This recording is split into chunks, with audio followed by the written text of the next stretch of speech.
Welcome to McPlum, simple solutions served daily. In this video, I will explain how to make a brick kiln. First, gather your essential materials like fire bricks, refractory mortar, and insulation. Next, select a safe, level outdoor location, ensuring it's clear of flammable objects. Understanding basic kiln design, including the firebox and chimney, is crucial for efficient heat distribution.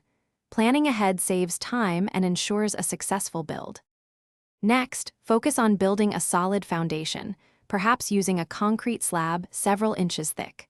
Lay your first course of fire bricks, ensuring they are level and tightly joined with refractory mortar.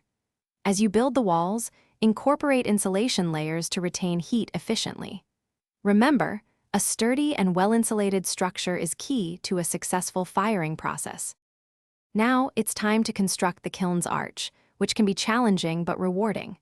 Use an arch form to support the specialized arch bricks as you lay them, ensuring a strong, self-supporting structure.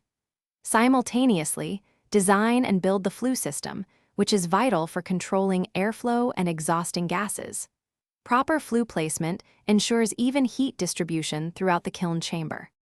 Finally, allow your newly built kiln to cure completely, which might take several days depending on the mortar used.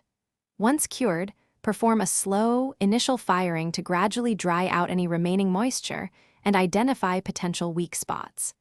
Monitor the kiln closely for any cracks or structural shifts during this crucial first heat cycle. This prepares your kiln for many successful firings.